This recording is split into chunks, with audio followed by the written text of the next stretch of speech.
Hello everyone, welcome back to my channel, that is Jia Shenki Medical Education, and today's topic is about cardiac markers. But before starting this video, I am requesting from all of you that please do subscribe my channel which is Jia Shenki Medical Education and share this video. चलिए आइए video को शुरू करते हैं। So guys, आज का हमारा topic है cardiac marker. So cardiac markers क्या होते हैं? They are the biomolecules. ठीक है, ये मार्कर्स होते हैं, इंडिकेटर्स होते हैं जो कि रिलीज होते हैं हमारे हार्ट मसल्स के थ्रू जब उसके अंदर किसी भी तरीके की कोई भी कॉन्ट्रैक्शन आती है। ठीक है, उसके जरिए हमें ये पता लगता है कि फॉर एग्जांपल किसी पर्सन को कार्डियक अरेस्ट आया है। ठीक है, एंड जब ये कार्डियक अरेस्ट आता है, ठीक है, तो उसमें क्या होता है कि जो बायोमार्कर्स होते हैं वो हार्ट के मसल्स में रहते हैं। कार्डियक अरेस्ट के आने पर ये जो मार्कर्स हैं वो रिलीज होते हैं, ब्लड में चले जाते हैं, एक सर्टेन लेवल के लिए एलिवेट रहते हैं। तो जब हम उनको ब्लड के जरिए देखते हैं तो तब उनसे हमें ये पता लग जाता है कि जो पर्सन है, पेशेंट है, उसको कार्डियक अरेस्ट हुआ था या नहीं हुआ था तो कितनी देर पहले हुआ था। ठीक है, सो ये होते हैं कार्डियक मार्कर। तो इनके बारे में आज डिटेल स्टडी लेने वाले हैं। So let get started the video. So cardiac markers are the biomolecules. जो कार्डियक मार्कर हैं वो क्या होते हैं? बायोमोलिक्यूल सब्सटेंसेस होते हैं that present in muscles of heart. Heart का जो मसल होता है उसके अंदर वो प्रेजेंट होते हैं। ठीक है, ये जो हमारा हार्ट है इसके मसल्स में ये प्रेजेंट होते हैं। These markers enter into blood circulation when heart muscles get damaged, heart muscle get damaged or stressed. So ये जो बायोमार्कर्स होते हैं ये ब्लड के अंदर सर्कुलेट होते हैं। ठीक है, ब्लड के सर्कुलेशन में एंटर होते हैं। कब होते हैं? जब हार्ट मसल्स जो हैं वो डैमेज हो रहे हैं या फिर उनका स्ट्रेस लेवल बढ़ रहा है। ठीक है, मतलब उनके ऊपर ओवरलोड हो रहा है। ठीक है, और उनके जो टिश्यूज हैं वो इंजर्ड हो रहे हैं। ठीक है, so for example cardiac arrest आया तो उसकी वजह से ये बढ़ते हैं। अब ये क्या है, देखिए, ये जो आर्टरी होती है हमारे हार्ट के अंदर, कोरोनरी आर्टरी जिसे कहते हैं, उसमें मान के चला हमने बिल्डअप ऑफ प्लेग्यू हो गई। ये जो प्लेग्यू होती है ये इन्फेक्शियस डिजीज होती है जिसकी वजह से यहाँ पे इस तरीके का ये कॉन्ट्रैक्शन होने लग जाता है। ठीक है, तो ब्लड को पंप होने के लिए स्पेस नहीं मिलता है, तो कार्डियक अरेस्ट की प्रॉब्लम इससे अराइज होती है। ठीक है, सो उसकी वजह से जो कार्डियक अरेस्ट होने के चांसेस बहुत ज़्यादा बढ़ जाते हैं। ठीक है, सो ये एक इन्फेक्शन होता है। और भी बहुत सारी चीज़ें होती है जो कि इन्वॉल्व्ड होती है कार्डियक अरेस्ट में। ठीक है, उसके लिए हम एक अनदर वीडियो बनाएंगे। ओके, देन उसके बाद है characteristics of ideal cardiac marker. एक गुड कार्डियक जो मार्कर होता है उसकी एप्लीकेशंस क्या क्या है, वो किस तरीके का होना चाहिए। सो कार्डियक स्पेसिफिक एंड सेंसिटिव। ये जो कार्डियक मार्कर है वो कार्डियक का स्पेसिफिक एंड सेंसिटिव मार्कर होना चाहिए कि ये जो मार्कर है वो स्पेसिफिकली हार्ट के मसल्स में ही प्रेजेंट हो, उसी के लिए वो सेंसिटिव हो। ठीक है, देन इजी टू मेजर, बहुत आसानी से उसको मेजर किया जा सके। अब्सेंट या फिर trace in blood normally, normal condition में वो ब्लड में या तो वो अब्सेंट ही रहे या फिर बहुत थोड़े से अमाउंट के लिए ट्रेसफुल रहे, बस बिना किसी सर्टेन चीज के वो एलिवेट ना हो। Then release rapidly after myocardial injury. जैसे ही मायोकार्डियल इंजरी हो, मतलब कि जो मसल हैं कार्डियक के, हार्ट के जो मसल्स है उनमें कोई इंजरी होती है तो वो तभी के तभी एलिवेट हो जाए ताकि हम उसको जल्दी से जल्दी ब्लड के अंदर आइडेंटिफाई कर सके और पेशेंट का ट्रीटमेंट स्टार्ट हो जाए। कार्डियक मार्कर्स के बारे में पढ़े कि कितने टाइप के कार्डियक मार्कर्स होते हैं। तो 6 टाइप के कार्डियक मार्कर्स मैंने यहाँ पे लिखे हैं, जिसमें है मायोग्लोबिन, ट्रोपोनिन, जिसमें टी और आई इन्वॉल्व होता है। वैसे ये 3 टाइप के आइसो एंजाइम्स होते हैं, सी भी होता है इसमें, लेकिन जो टी एंड आई है वो स्पेसिफिकली हार्ट के मसल में प्रेजेंट रहते हैं। देन सी के एम बी, जिसको क्रिटिनिन काइनेज भी बोलते हैं। देन ए एस टी, एस्पार्टे ट्रांसमिनेस, जिसको एस जी ओ टी बोलते हैं, जो कि लीवर टेस्ट में भी इन्वॉल्व रहता है। LDH, lactate dehydrogenase, it is an enzyme and NT pro BNB, जिसको हम बोलते हैं N terminal pro B type natriuretic peptide. इन सब के बारे में अभी हम जानकारी लेते हैं। सबसे पहले बात करते हैं मायोग्लोबिन के बारे में। जो मायोग्लोबिन है ये एक प्रोटीन होता है। क्या होता है? ये ना एक प्रोटीन होता है जो कि प्रेजेंट होता है हमारे हार्ट एंड स्केलेटल मसल्स में। कहाँ पर प्रेजेंट है? हार्ट और स्केलेटल के मसल में ये प्रेजेंट होता है। It increases the rate of transport oxygen within the muscle cell during contraction, जब सेल के अंदर कॉन्ट्रैक्शन होता है तो उसको हार्ट हमारे जो ऑर्गन्स हैं उनको ऑक्सीजन की रिक्वायरमेंट होती है ताकि वो अच्छे से फंक्शन कर सके, राइट। तो जैसे ही हार्ट का मसल जब कॉन्ट्रैक्शन करता है तो उसको ऑक्सीजन ट्रांसपोर्ट करने के लिए मायोग्लोबिन बहुत इंपॉर्टेंट है। सो मायोग्लोबिन ये काम करता है। Increases in serum myoglobin occurs after trauma to either skeleton or cardiac muscle as in crush injury। अगर मान के चलिए कि कार्डियक मसल या फिर स्केलेटल मसल में किसी भी तरह की कोई इंजरी होती है तो ये जो मायोग्लोबिन है प्रोटीन ये ब्लड में इंक्रीज हो जाता है। तो क्या है प्रॉब्लम कि इस अगर मान लीजिए स्केलेटल मसल में कोई प्रॉब्लम हुई है, इंजरी हुई है तो भी ये ब्लड में एलिवेट हो रहा है, अगर कार्डियक मसल में कोई इंजरी हुई है तो भी ये ब्लड में एलिवेट हो रहा है, तो ये proper specific test specific marker नहीं है। इसके टाइम सीक्वेंस के बारे में बात करें तो जैसे ही कार्डियक अरेस्ट होता है तो उसके विद इन 30 मिनट्स में ये ब्लड के अंदर आ जाता है और ये सर्टेन लेवल तक पीक में रहता है। 2 to 4 आवर्स तक ये ब्लड के अंदर पीक पोजीशन में रहता है, अराइज रहता है और एक दिन के बाद 1 डे के बाद ये धीरे धीरे कम होना शुरू हो जाता है ब्लड में। सो क्या है, ये क्या करता है, राइज रैपिडली बहुत जल्दी बढ़ता है क्योंकि 30 मिनट के अंदर बढ़ गया। सेंसिटिव मार्कर इसको बोला जाता है, नॉन स्पेसिफिक है, लेकिन ये सेंसिटिव मार्कर तो है लेकिन ये नॉन स्पेसिफिक क्यों नहीं है, क्योंकि स्केलेटल मसल में भी इंक्रीज होता है, ठीक है, इसलिए स्पेसिफिक मार्कर नहीं है। नॉर्मल रेंज के बारे में बात करें सो इसकी नॉर्मल रेंज जो है वो 25 to 72 नैनोग्राम पर ml रहती है, ठीक है। आप प्लीज साथ के साथ स्क्रीनशॉट्स लेते रहें और बाद में अपने नोट्स को इजीली प्रिपेयर कर लें। Then there is a second marker which is troponin. Okay, troponin के बारे में बात करें so it is also a protein. ये एक प्रोटीन होता है जो कि हार्ट और स्केलेटल मसल दोनों में ही प्रेजेंट होता है।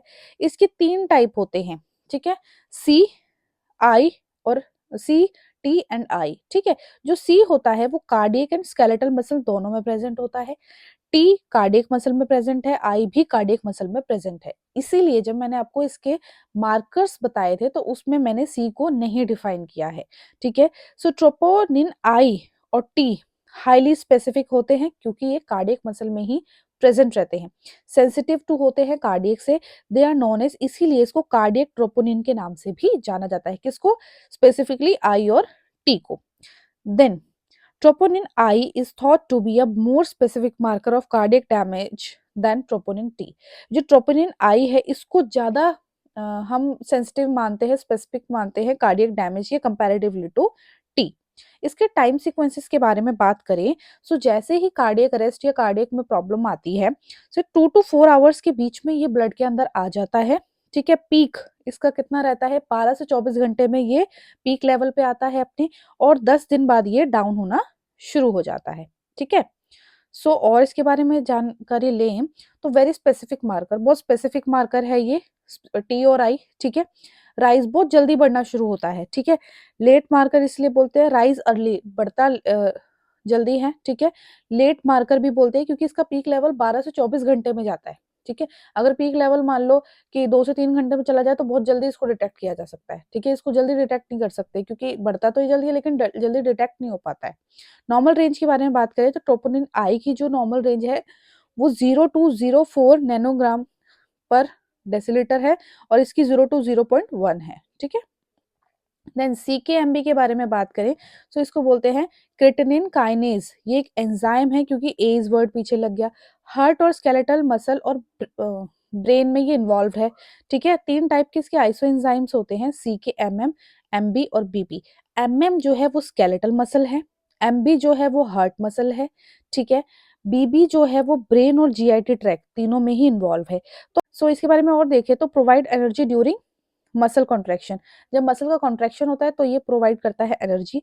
सीकेएमबी is use for diagnosis of heart attack, heart attack को डायग्नोस करने के लिए इसको यूज किया जाता है। टाइम सीक्वेंस देख लो, जैसे ही कार्डियक अरेस्ट होगा 2 से 4 घंटे में ये ब्लड में आ जाएगा। पीक लेवल इसका 6 to 10 आवर्स तक का रहता है। 3 दिन के बाद ये फॉल होना शुरू होता है। वेरी स्पेसिफिक है ये, राइजेस अर्ली, जल्दी होता है, गुड फॉर अर्ली डायग्नोसिस। हाँ, आपको डायग्नोसिस जल्दी करना है तो ये बड़ा अच्छा है। नॉर्मल रेंज इसकी है इसकी 5 to 25 इंटरनेशनल यूनिट पर लीटर। देन एएसटी के बारे में बात करें सो जो एएसटी है उसकी फुल फॉर्म है एस्पार्टेट ट्रांसमिनेज या फिर SGOT, serum glutamate oxaloacetate transaminase. पीछे एज वर्ड है, दैट मीन्स ये एक एंजाइम है, ठीक है, जो कि प्रेजेंट होता है हाई कॉन्सेंट्रेशन में। कहाँ पर? कार्डियक में प्रेजेंट है, लिवर में प्रेजेंट है, किडनी में है, स्केलेटल मसल में है और आरबीसी में भी है। एक साथ इतनी सारी चीजों में प्रेजेंट होने की वजह से ये कार्डियक अरेस्ट के लिए नॉन स्पेसिफिक माना जाता है। टाइम सीक्वेंस के बारे में बात करें इसकी, तो जैसे ही कार्डियक अरेस्ट आएगा 6 to 8 आवर्स के बीच में ये ब्लड में आता है। पीक लेवल 24 से 48 घंटे का रहता है। फॉल होना शुरू होता है 4 से 6 दिन के बाद। नॉर्मल रेंज के बारे में बात करें तो 8 to 33 इंटरनेशनल यूनिट तक इसकी नॉर्मल रेंज रहती है। एलडीएच के बारे में बात करते हैं। एलडीएच आप सबने सुना होगा, lactate dehydrogenase. It is also an enzyme, क्योंकि एज वर्ड लगा हुआ है। एलडीएच जो है एंजाइम है जो कि हार्ट, स्केलेटल मसल और ब्रेन और लीवर में पाया जाता है, ब्लड सेल्स में भी पाया जाता है। इसके 5 आइसो एंजाइम जो होते हैं वो ब्लड के अंदर प्रेजेंट होते हैं, जैसे कि LDH1, LDH2। जो LDH1 है वो हार्ट में है, LDH2 है जो ब्लड में है, ठीक है। सो नॉर्मली देखा जाए जो LDH2 होता है वो हाइयर होता है LDH1 के कंपैरेटिवली, लेकिन एक्यूट मायोकार्डियल इंफ्रैक्शन में जो LDH1 है वो बढ़ जाता है LDH2 के कंपैरेटिवली, किसमें? सीरम में। इसलिए उसको फ्लिप्ड पैटर्न कह रहे हैं, ठीक है, क्योंकि यहाँ पे उल्टा हो गया है। फर्स्ट मार्कर सबसे पहले इसी को डायग्नोज किया जाता था मायोकार्डियल इंफ्रैक्शन के लिए, ठीक है। गुड मार्कर नहीं है क्योंकि ये इंक्रीज लेट होता है, इंक्रीज लेट हो रहा है ये क्योंकि 6 to 8 आवर्स ले लेता है ये, ठीक है, इसलिए गुड मार्कर नहीं है। Need electrophoresis. इलेक्ट्रोफोरेसिस की रिक्वायरमेंट होती है फ्लिप पैटर्न के लिए। जैसे ही कार्डियक अरेस्ट होएगा 6 to 8 आवर्स में ये रिलीज होता है ब्लड में। पीक लेवल इसका 24 से 48 घंटे तक रहता है। 4 to 6 डेज में ये फॉल होना शुरू होता है। नॉर्मल रेंज इसकी है 105 to 333 IU पर लीटर, ठीक है। अब सिक्स्थ कार्डियक मार्कर के बारे में बात करें तो वो है एंटी प्रो BNB। इसकी फुल फॉर्म क्या है? N terminal pro B type natriuretic peptide. So NT pro BNB is mainly synthesise in cardiac muscle. ये कार्डियक मसल में सिंथेसाइज होता है, जो कि लेफ्ट वेंट्रिकल के अंदर इसको सिंथेसाइज करते हैं। ये रिस्पॉन्स करता है माइसोसाइट ऑफ वेंट्रिकल्स के माइसोसाइट को ये रिस्पॉन्स करता है जब ब्लड के अंदर बहुत ज्यादा ब्लड इकट्ठा होना हार्ट के अंदर बहुत ज्यादा ब्लड एक्यूमुलेट होने लगता है और उसको बाहर निकलने के लिए जगह नहीं मिलती। तो जो उसके टिश्यूज होते हैं उनके ऊपर बहुत ज्यादा जोर आता है और वो खिंचना शुरू हो जाता है, खिंचाव महसूस होता है, तब ये बढ़ता है। High level can mean your heart is not pumping. High level का मतलब ये कि हार्ट पंप नहीं कर पा रहा है, जिसकी वजह से ब्लड बाहर नहीं निकल रहा है as much blood as you need, ठीक है। हार्ट फेलियर होता है ऑफकोर्स उसकी वजह से। नॉर्मल रेंज जो इसकी होती है, देखिए, अगर लेस देन 74 ईयर्स का पर्सन है तो उसके अंदर 125 pg/ml एंड मोर देन 75 है तो उसके अंदर 450 होगा, ठीक है। सो इसमें ये चीज होती है। So guys that was it for this video. आज हमने पढ़ा कि कार्डियक मार्कर्स क्या होते हैं। बायो मॉलिक्यूल्स होते हैं जो कि हार्ट अटैक आने पर रिलीज होते हैं हमारे ब्लड में, ठीक है, एंड एक सर्टेन लेवल तक पीक पर आते हैं एंड देन उसके बाद फॉल ऑफ हो जाते हैं, ठीक है।